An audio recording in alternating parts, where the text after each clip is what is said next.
Hey everybody, I am the great Cody Fairless Lee, and welcome to my Top 20 Most Anticipated Movies of 2015 video.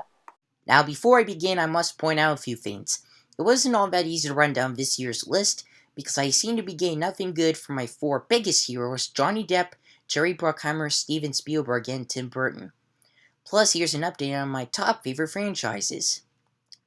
The fifth Pirates of the Caribbean movie doesn't come out until 2017, the Spider-Man franchise is still going through the shits, but hopefully the franchise's first spin-off, The Sinister Six, still comes out in 2016. The Harry Potter spin-off trilogy, Fantastic Beasts and Where to Find Them, doesn't start until 2016.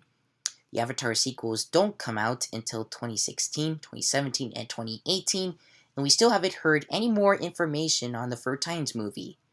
So, judging by what I just said, and by the movies I will talk about in this year's list, some of the best movie years of my life won't be until 2016, 2017, and 2018, though it's still way too early to talk about all of that. Now, before I start this exciting list, I must point out that some of these release dates may change, and some of these movies could eventually announce to be shown in 3D, IMAX, or IMAX 3D in the coming months.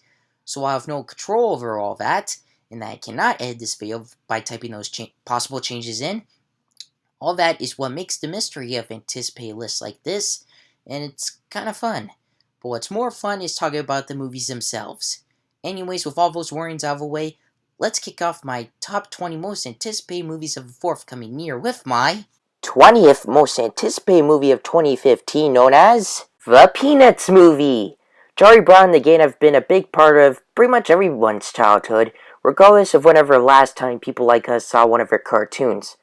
Though I haven't seen them in a long time is probably the reason why this is the least of my 20 most anticipated movies of this coming year. But the good people of Blue Sky Studios bought the rights to make a strange-looking computer animated movie in 3D, and though it's not the greatest animation studio there is, they still make good movies, and this should be no exception. The late Bill Melendez provides the voice of both Snoopy and Woodstock from archival recordings, but nobody knows what the movie is about, and there are obviously no big names in this film. As to whether or not fans of the cartoons will be pleased, only time will tell. For this movie comes out in time to celebrate the 65th anniversary of the original comic strip and the 50th anniversary of It's a Charlie Brown Christmas. And besides, who doesn't like Snoopy? So there you have it, a Blue Sky movie that has no big voice cast and has kept their story a secret. That's a first for both. Moving on. My 19th most anticipated movie of the year is Cinderella. When it comes to old animated Disney movies, especially the princess ones, I don't give a crap about them as I did when I was little.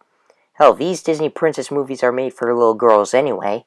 However, when Disney makes live-action remakes of these movies, why wouldn't I see them? This remake is non-3D and is not like the dark Disney fantasy takes of Alice in Wonderland and Maleficent, but at least this movie still has the combinations of stunning special effects and some terrific acting. My main problem with the movie since the announcement in November is that the movie will come with a short film spin-off of Frozen. Seriously, you guys might bash me for this, but I hate Frozen. And look, we all know what the story is, though it still has quite the cast, which includes the beautiful Lily James as Cinderella, Game of Thrones' Richard Madden as Kit, aka Prince Charming, and Helena Bonham Carter as the fairy godmother. Plus, the score from the recent trailers is quite magical, so that is something.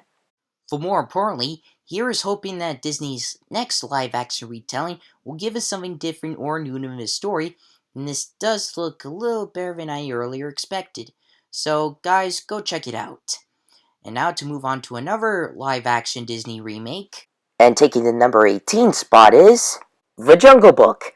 There's animated Disney classics, and then there's live-action remakes of them. Disney made one of A Jungle Book that came out on my first ever Christmas in 1994 without any talking animals, and made an unnecessary direct-to-video live-action remake in 1998 called The Jungle Book Mowgli Story that did have talking animals, for they talked in a way similar to the animals from the two Homeward Bound movies.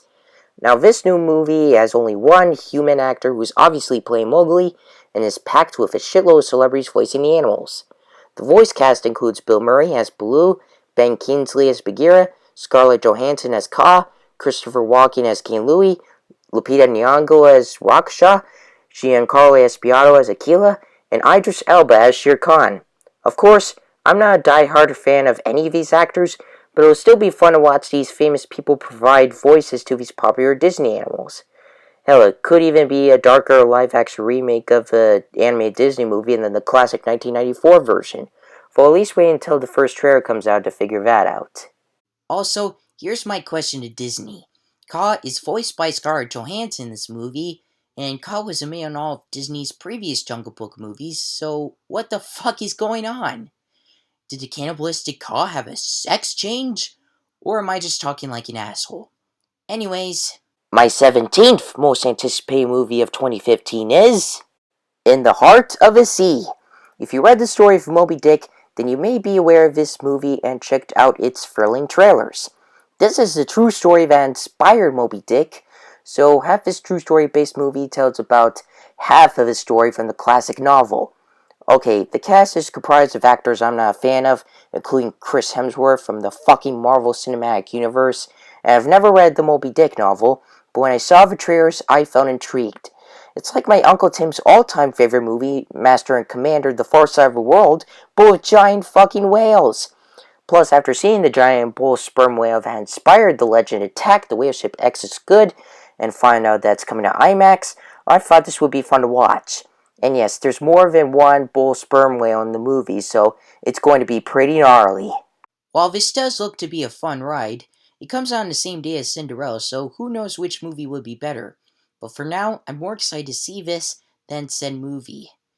And speaking of more than one good movie coming out in the same weekend, you all think seeing both movies will be tough? Well, wait until February 6th. My least anticipated of the three movies coming out on that date. And my 16th most anticipated movie of the year is Jupiter Ascending. The only successful movies that the Wachowskis ever made were The Matrix trilogy and V for Vendetta, and those movies sucked. Their only good movie, in my opinion, was Cloud Atlas, and it was just another flop. Now, their next epic sci-fi will hopefully make this pair of unusual siblings big again, and judging by the intense and visually stunning eye-candy trailers, it looks like it'll be a home run, but I won't hold my breath. Anyways, this movie has been talked about way before we had a first look at Cloud Atlas, and the story seemed really interesting. However, it was originally supposed to come out last summer, but a month and a half before its release, the studio postponed to a really packed date in order to have more time to finish the visual effects. However, if you are a die-hard Wachowski fan and have been waiting for their first ever 3D movie to be made, then this is the movie for you. Will it put them back on the map? As of now, I don't know. But at least I know it'll be a good movie, and hopefully their best movie yet.